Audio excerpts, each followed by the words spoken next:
Vă salut, abonații și urmăritorii canalului meu de YouTube. Trebuie să fac un build pentru Alex și am vorbit să vedem ce iese, ce pot să fac. Prețul știu, componentele le cam știu în mare ce trebuie și vreau să vă arăt și vouă ce iese, da? Să vedem dacă o să-i convină lui Alex sau nu. Să-l facem, bineînțeles.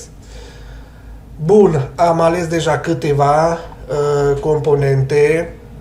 Procesorul nu-i bătut în cuie, dar am ales acest i7 14700. Este un procesor foarte tare, frecvența de bază 2000 MHz și în turbo urcă la 5400 MHz, are 20 de nuclee și lucră pe 28 de thread-uri. Gândiți-vă că e foarte, foarte puternic, da? Are o placă grafică integrată și suportă DDR5 la 5600 MHz. E un procesor foarte bun, să vedem. După care am ales acest SSD veste digital de 1 tera 4.0x4 de 80 mm și are citirea 7300 MB pe secundă și 6000 scrierea 6300 MB pe secundă. PCI Express 4.0x4 e ce trebuie, e top. Bun. Aici la placa de bază am ales acest Gigabyte 610 lei B760 MDC3H. Este un micro ATX.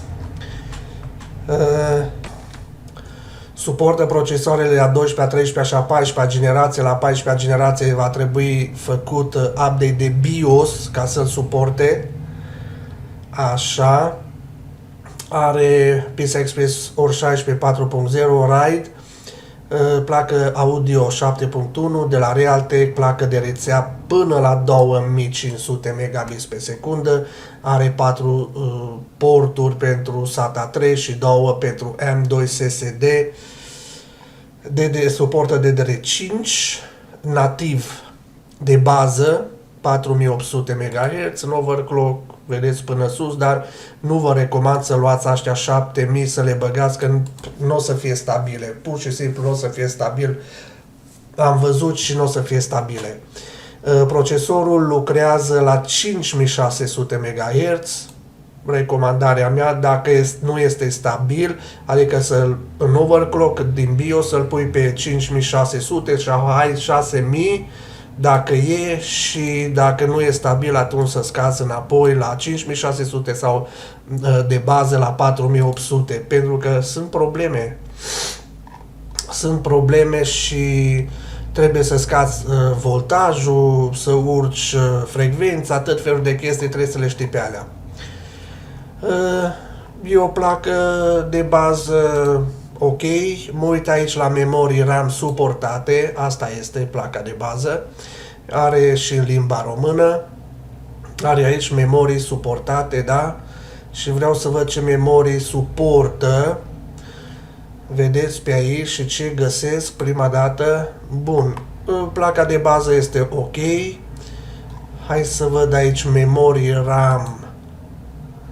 Așa, să pun 32 de GB pentru că trebuie 32 de GB.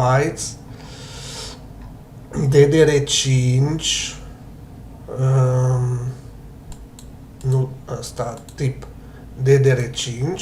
Și să văd ce îmi dă. 5200, 5200, 4800, ăsta e de bază, ar fi cele 40. Și ăsta se poate cumpăra, nu e nicio problemă. Și de bază va funcționa la 4800 MHz. Dar vreau să văd altceva, cât e diferența, pentru că și de 6000 sau 5600, tot pe acolo, poți să iei mai mare, dar nu mai mic, da? Uite asta, Corsair-ul, dar la 6000 MHz, vreau să văd asta, ia să văd un pic. Dacă are un cod de producător, să îl bag aici să vedem Corsair-ul.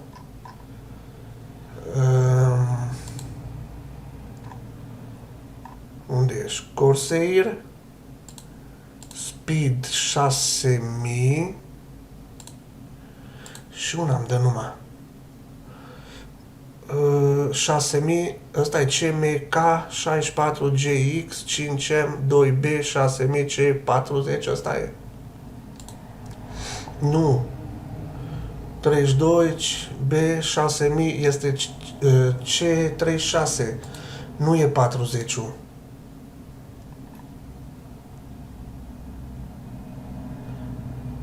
Nu e 40-ul.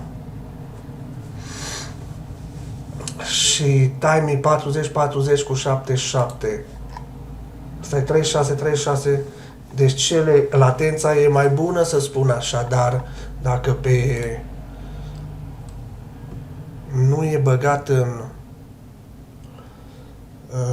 lista memoriei compatibile, poți să ai probleme. Eu nu spun că o să ai probleme sau ceva, dar e bine să te uiți pe pagina producătorului, că ei au făcut teste.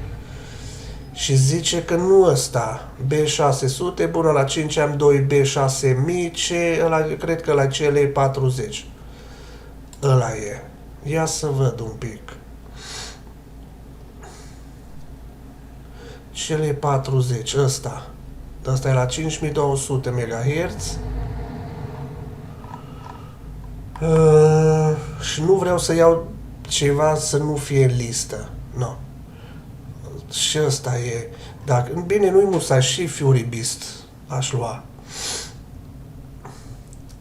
Hai să văd. Că nici nu vreau să bagi acum tone de bani. Doar să fie compatibil. 6000 Fury Beast. Hai să văd ăsta la 5600 MHz. Așa. 5600 MHz, 2 ori 16, 40 cele Fury Beast. Așa, 1,25 V, 40 timing-ul. Și să văd ăsta dacă îmi dă exact așa. Pentru că trebuie să vezi. Deci, scoatem Corsair-ul, băgăm Kingston Fury. L-am văzut sus, dar vreau să mă mai uit un pic. Aici e Kingston Fury. Capacitate 32 de giga și speed 5600. Hai să ăsta scot și băgăm 5600. Ia să văd. Kingston Fury. Ăsta e 64, nu 64, 32. KF BB. Asta e BBK2. BBK2. BBK. Nu, asta e BBE. Trebuie să te uiți după seriile astea, știți de ce? Pentru că astea sunt testate de producător. Ia. BBK2, ăsta e de 64. Nu de 64. De 32 îmi trebuie. BBK2. BBK2 64, așa. Să nu fie 64. Cât are? La 32, deci 32 de giga. BB, asta e BE. Bă, dar nu găsesc unul să fie, mie îmi trebuie de la listă. BB64, uite, ăsta era, dar de ce îmi dă 64 de... Am dă pe kit sau pe module? Stai așa, speed să nu bag. Așa. Pentru că pot să greșesc eu acolo. Nu o să văd aici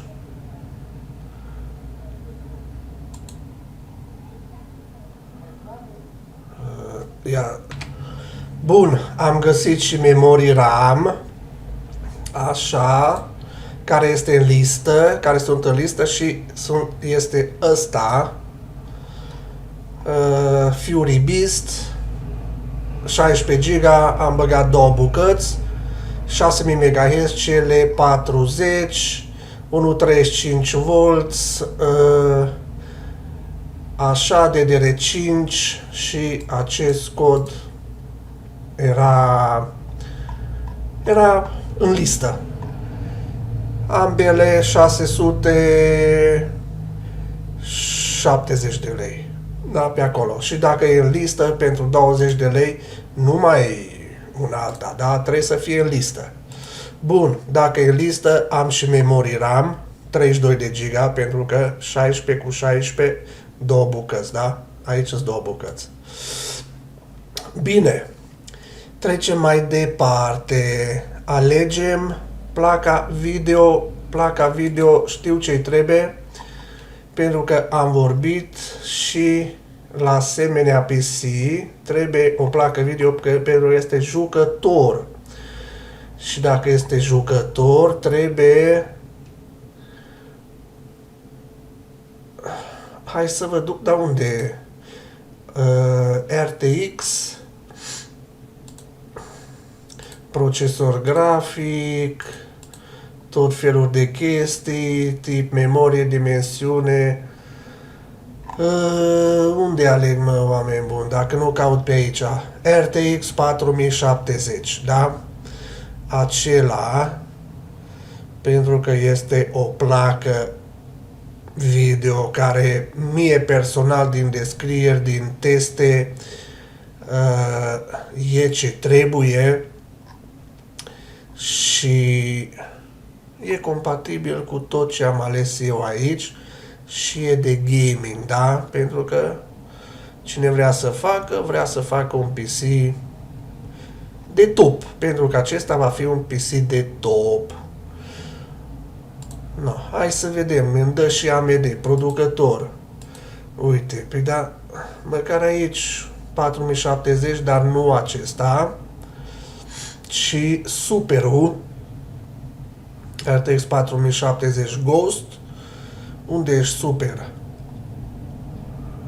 Pentru că acel Super este bun. Ăsta, uite, Gigabyte-ul. Super Eagle Overclock Mode, 12 GB GDDR6X, 192 de bits. Hai să văd care e diferența. 2535 MHz, 2505 PCI Express ori 16 orice. Păi e cam aceeași chestie. Cum văd. Pentru 30 de MHz nu cred că... Hai să văd. PCI Express așa, Aero Overclock, 2505 MHz, GDDR6X foarte rapid, 12 GB de RAM, 192 de bits, 21.008 MHz, HDMI, DisplayPort, dimensiune răcire 3 slot,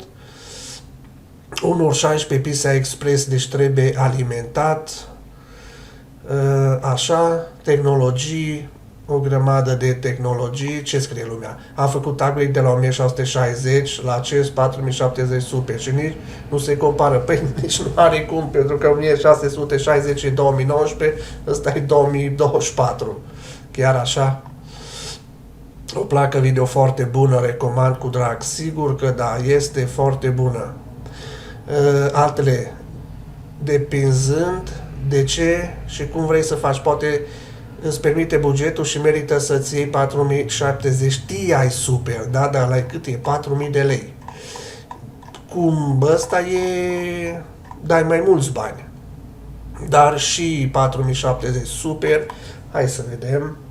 Dar între ăsta și ăsta, nu înțeleg de ce Super Eagle. Ce are ventilatoare mai bune. Că e Eagle, răcire Eagle, aia 2535 e mai mare, dar aceeași GDDR, aceeași chestie are. 26 de centimetri are, 3 luată în seamă, deci 26 de centimetri. Pentru carcasă. Dar unde e TI-ul? Ia să văd și TI-ul dacă tot caut pe aici. Asus și ăsta. Ce are frecvență un pic mai mare. Hai să fim serioși. Unde ești TI? Da, 3800. MSI GeForce RTX 4070 Ti Ventus 12. Are frecvența mai mare cu 100 de MHz acesta, ceea ce pe mine nu mă încălzește dacă nu are 16 GB de RAM. Personal TI, uite, 4036, tot 12 GB, are frecvențe mai mari. Ia să văd un pic ce are. 2640 Ti, 12 GB, 192 de bits, aceeași chestie. Deci chiar nu, și e mai mare, 30 de centimetri sau 300 milimetri, tot una e. 4003, e vorba de 800 de lei totuși. Și nu știu dacă merită. Nu știu dacă merită. Hai să... Ăsta 4070 Super Gigabyte 3500 de lei, ăla eu spun că este ce trebuie. 2500, 2535. Nu, mă, dar ziceți-mi care e vorba de 80, 90 de lei diferența. 90 de lei, că are ăsta, ventilatoarele astea mai șmechere să aibă Eagle. Super, ăsta e Windforce și ăla e Eagle. Și Eagle-ul e mai scump. Asamblare Gold. Na. Hai să văd un pic. Mă, eu duce orice joc. La 2K Full HD 2K duce orice joc. Da? Uite cineva cine l-a asamblat. Verde. L-a fotografiat pe verde. V-am spus în teste, e peste 3080 și 3090. În jocuri are mai multe FPS-uri. Așa că ediție Aero Overclock, recomandat gaming, 4 nanometri, 2505 MHz, da, tot ce trebuie. 3 slot și 16 pini. Ăsta e 26,1 cm. Așa. O placă video foarte bună. Păi, așa, depinde. Păi, bun, dar vezi că TI Super e tot 16 în loc de 12. Na, 2K. De acesta placă duce 2K Ultra Setting alături de 7800. Păi, sigur că duce 2K. Sigur că da. No, eu ăsta, Gigabyte-ul mie îmi place, producător Gigabyte, 3490 de lei, eu spun că e ce trebuie, îl bag în cost să vedem. Deja am trecut de o sumă consistentă, acum nu cred că o să scoatem la un preț rezonabil, cât am spus, da, 7-8 mii de lei parcă. Hai să văd, sursa, o placă de asta video, consumă,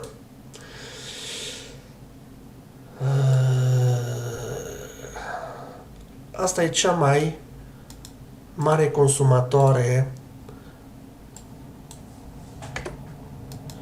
din tot sistemul.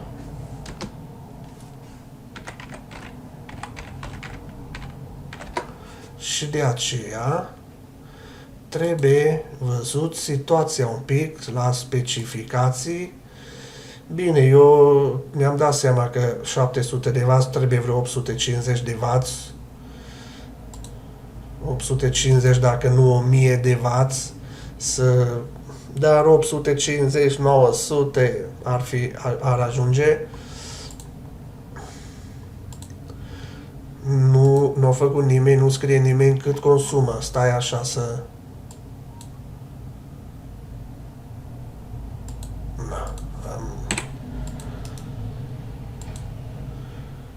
Asta să șterg.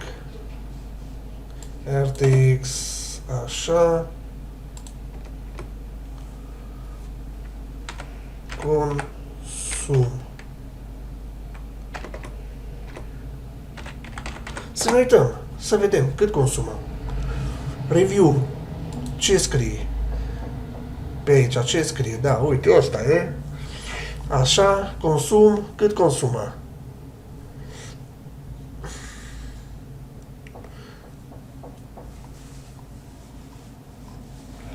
Cât consumă?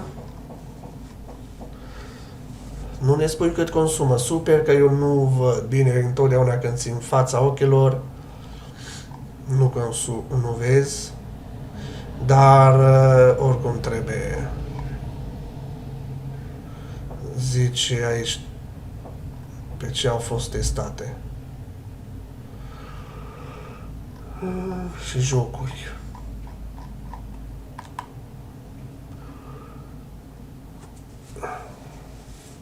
Dar consumul nu e 700 de W, ăla e recomandat pentru tot sistemul. 700 de W. Ca să nu mai greșiți unii dintre voi, că nu consumă 700 de W. Sunt 300 și ceva, 400 de W în turbo, când îl rupi, îl forgezi atunci, da, consumă, dar altcumva nu consumă mai mult. Bun, așa, hai să văd. Bun, am ales și asta, hai să văd o sursă. Așa, număr modulară, putere, mi-ar trebui la 1/16 pi, mi-ar fi, uite unde scrie, 1/16, ăsta. Deci 1 îmi trebuie pentru alimentarea plăcii video, da? Și trebuie 8 Achiris, gigabyte, 750, nu iau chiar 750, pentru că trebuie un pic mai mare totuși. Totuși trebuie un 850 W este suficient. Hai să văd acesta. Dacă are toate. Deci tip ATX, 850 W, PFC activ, 90% eficiență, 80 plus gold, dimensiuni, modulară, așa, voltajele, deci 20 ori 4 pin 1, 2 plus ăsta pentru alimentarea procesorului, are 2, îmi trebuie una, 6 plus 2 PCI Express și ăsta 16 are una, SATA 7, Molex 4, Premium Gold și vermele face ce trebuie să facă, duce 7800, dacă duce 7800, duce și ăsta fără. Scoate zgomote enervante când nu e solicitată. Du-te, mă! Am pățit și eu, mi se pare că e la loto, unii nu au nicio problemă, ți primesc unitatea defectă. De excepție. Recomand. O sursă bună e bună, dar nu știu cine e și cine a scris chestia asta, că scoate sunete ciudate, nu prea cred. Asta îl bag în coș. Și carcasa. Bine, carcasa 8.000 de lei. Vedem la procesor dacă merge și un... Pentru că n-ai de unde să mai tragi. Și dacă trebuie placa asta video și de gaming, n-ai ce face. Carcasă. Carcasă trebuie cu beculețe și cu ventilatoare incluse. Asta înseamnă 4. Ia să vedem. Una frumoasă, să încapă totul. Hai să văd ăsta Achirisul. 388 de lei. Ia să văd cum e. E bine. E bine. Achiris. Ventilatoare cu găurele în față să-și tragă aer. E bine. Așa. Bun, aici jos sursa, vine sursa, nu vezi căblăraia, e bine, are sus USB-uri, poți să bagi căști, poți să legi toate alea și cablul, și are și remote control. De asta cu telecomandă. Ia uite asta. Pentru beculețe. Bun. Trebuie la ea să vedem. Deci trebuie, de dimensiune este mare 46 și e suficient. Așa, mergați full mesh, nu știu, 6 kg, 4 ventilatoare incluse, Premium Gold, ventilatoare opționale pe tavan 3,120 €, 2,140 €. Așa. Pentru că ne trebuie cooler, am uitat de cooler, la asemenea procesor trebuie cooler, dar vreau să văd ce bani iese, pentru că și i5-ul ar fi ok. La asemenea PC, Achiris Vision Pro, e tot cu luminițe, e frumos asta. Îl băgăm în coș, dar cât e? Trecem de toată suma, trecem de tot, ca să faci un PC ca lumea, uite, mere către 10.000 de lei. Să faci și nici așa nu e cel mai.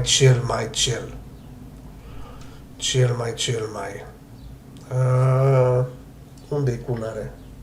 Aici. Pentru asemenea procesor, ia să văd dacă bag un i5.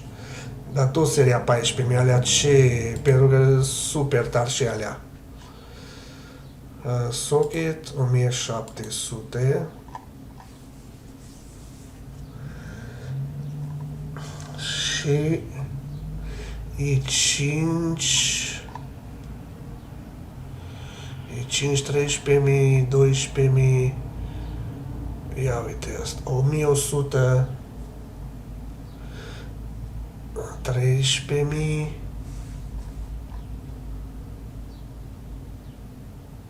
12. E5, 14.600 KF, adică se poate overclocka și nu are grafică integrată.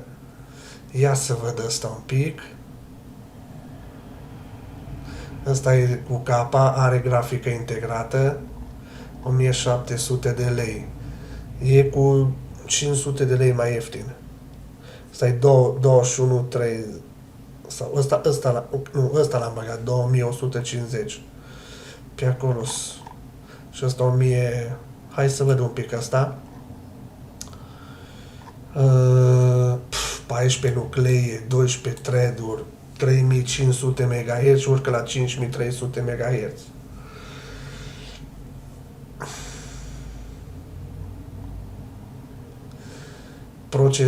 Chipseturile 10-120 de W consumul, putere disipată, ăsta nu consumă, pe acolo 200 maxim.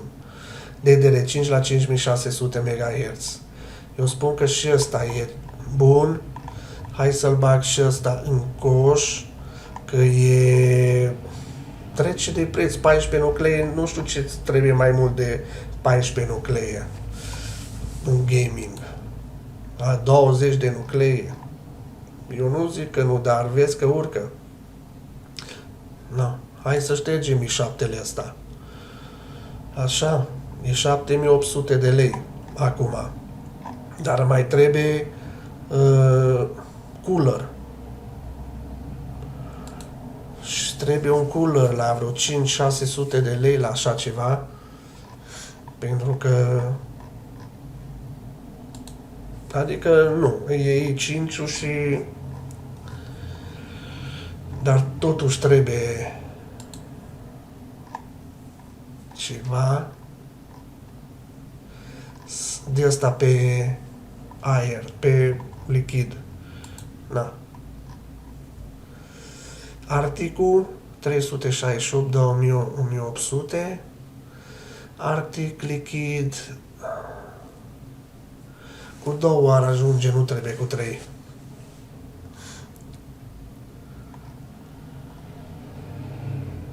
Arctic 200 și 2000. Arcticul este ok. Ia să văd așa. Deci cu luminițe. Arctic, așa arată. Așa arată. Liquid 240 RGB și ăsta e cu luminițe. MX6. Am și eu MX6.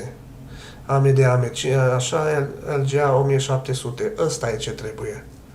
Ăsta e. Îți va ține. Ia să văd. Așa. Pe lichid, fluid dinamic, ventilatoare 2 de 120 mm, PVM ventilator, viteză rotație ventilator de la 200 la 2000, viteză pompă de la 800 la 2800,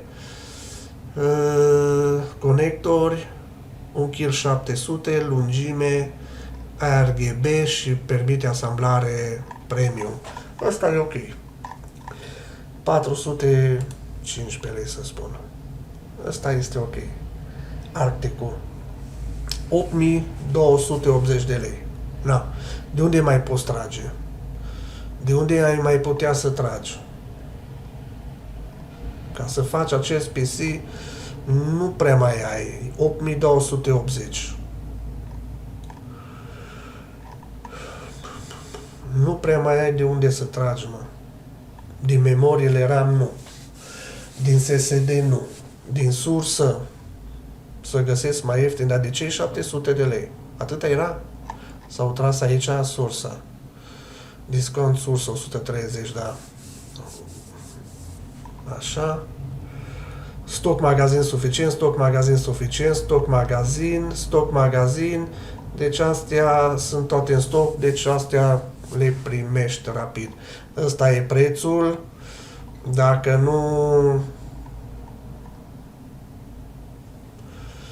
o carcasă mai slăbuță, la 240 de lei am văzut pe Mag, un cooler mai slăbuț, placa video nu, procesorul nu mai ai ce, placa de bază nici la asta nu poți umbla, sursa asta, cât era 600 sau cât? Nici la asta nu poți umbla, că străie. SSD nu poți umbla, memorie RAM nu poți umbla dacă vrei să-l faci așa puternic. N-ai cum, mai scump, da, dar mai ieftin nu văd ce. Bun, ăsta e prețul. Și să vedem un monitor, da. Deci 8300 de lei ar fi componentele astea, dar da. E de high-end. Deci e foarte bun, e top. Nu laptopul, unde e gaming, streaming, mouse, TV, video, televizoare, păi nu, monitoare aici sunt, monitoare. Hai să văd monitoarele astea. Monitoare, trebuie unul mare de, ia să văd diagonala. Ia uite. 29 inch. Hai să văd ăsta de 29 inch. 800 de lei LED. LG Ultrawide. 75 Hz. La ăsta e Ultra HD. Lenovo, LG, ia uitați cum arată. Astea nu sunt stoc, 29 de inch. Așa sunt mare. Aici, iarăși, de buget. Eu arăt cam ce Ce treabă e? Diagonala, nu, 29 de inch la mare, na. Televizorul meu e de 32 de inch. Deci să-ți iei așa un monitor, să stai, nu știu. Ia, Samsung-ul 32 de inch, 1 milisecundă, ăsta nu, 1300 de lei. LED Samsung Game, nu, asta nu. Ăsta ar mai merge. Samsung-urile scumpe, din cauza că Samsung-uri.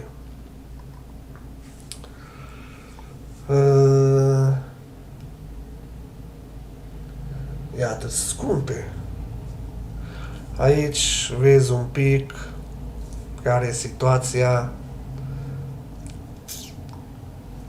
60 Hz, 165 Hz. Sunt foarte scumpe. La 32 de... Ăsta e cel mai ieftin, 1200 de lei.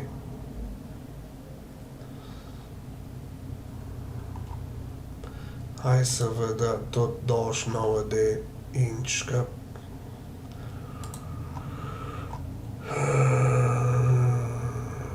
Asta are 4 bucăți, 29,4 inch, ia să văd. Nu e în stoc, deci ăsta nici nu o să găsești, de 29,5 inch.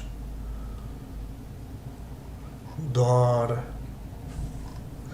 diagonala, nu, diagonala aici. 29 inch.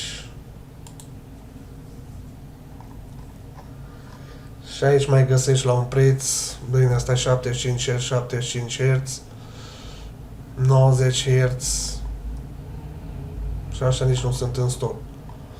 Și nu știu dacă merită să iei 90 Hz, ar mai merita în ultra. Dar 75 Hz nu prea e bine. Sunt foarte scumpe monitoarele pentru asemenea PC. Și mai 27 de inch, 28 de inch, are 18 bucăți, ia să vedem. 2000 de lei, bă, dar așa și mai 1200. 60 de Hz, 60 de Hz, uite, toate scumpe, omule, mă. Extraordinar. Sunt foarte scumpe. Foarte, foarte scumpe.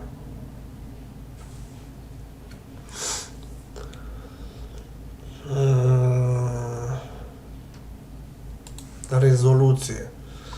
Trebuie un ultra. Ăsta. Așa, hai să văd. Ăsta e 2K. Sau 2560 pe 1440 pixeli. Placa aia video duce 23 de inch, dacă sunt 3 mari, sunt foarte scumpe, cum văd alea mari. 27 de inch, 27 de inch. Uite, 144 Hz. Gigabyte. Asta e 144 Hz, asta 170 Hz HDR. Na. Pentru că scumpe.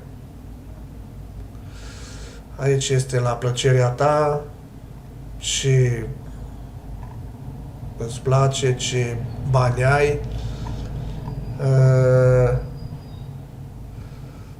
Să aibă DisplayPort și HDMI în spate, să-l poți lega. În rest, poți să iei cât de mare vrei și la ce bani ai.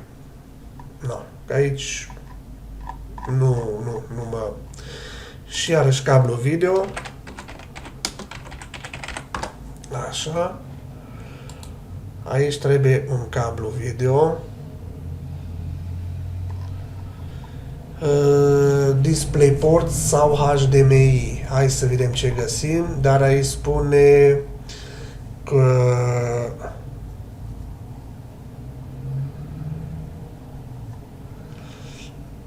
placa video. Placa video trebuie să iei după aceste numere. HDMI 2.1 și DisplayPort 1.4, da?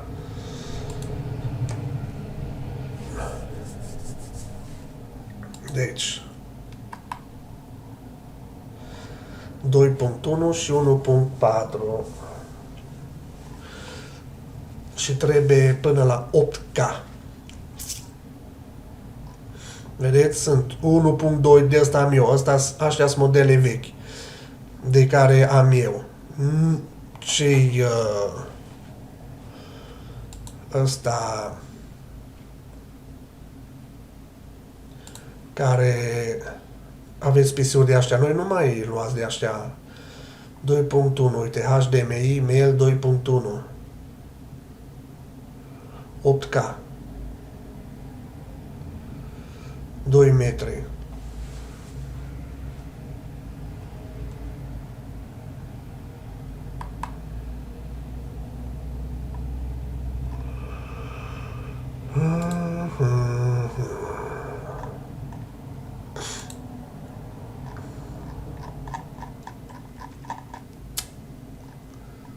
Așa. Că trebuie să te uiți atent. Uite, am găsit ceva cablu pe HDMI 2.1, 2 metri. Asta e 34 de lei, dar trebuie un cablu de asta. Da?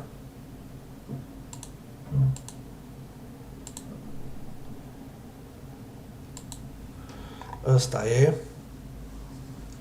Merge până la 8K.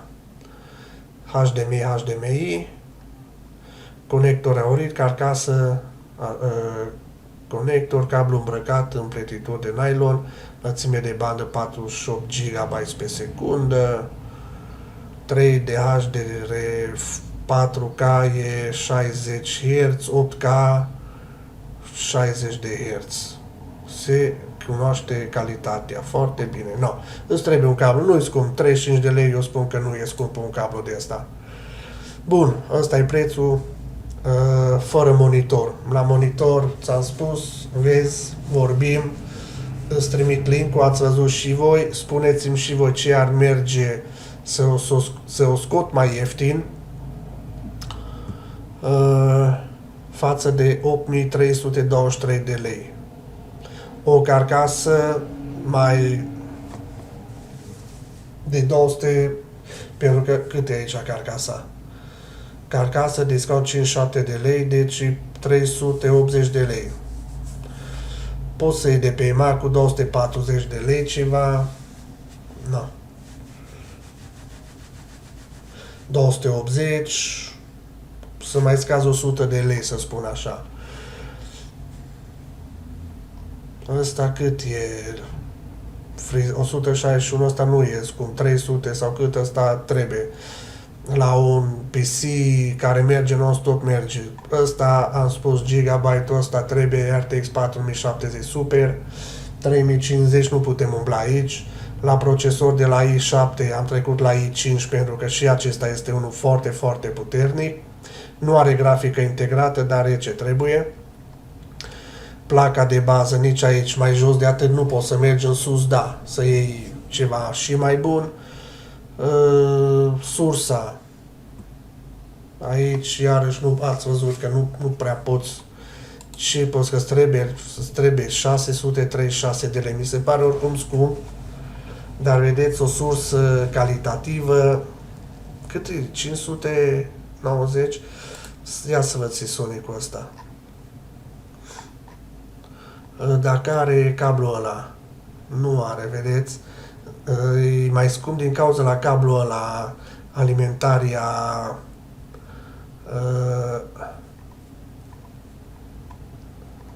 alimentarea separată al plăcii video. Și totuși, cât e diferența de câteva zeci de lei, sub 100 de lei. Na.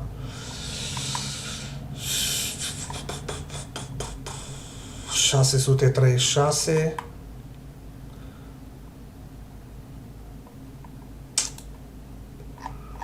...636... ...500... ...70 de... ...care e 70 de lei. Na, cam asta e treaba. Ăsta e build-ul și dacă se hotărăște cineva, atunci puteți vedea cum asamblez un PC de cea mai înaltă calitate. Bine, vă salut și ne auzim la alte tutoriale.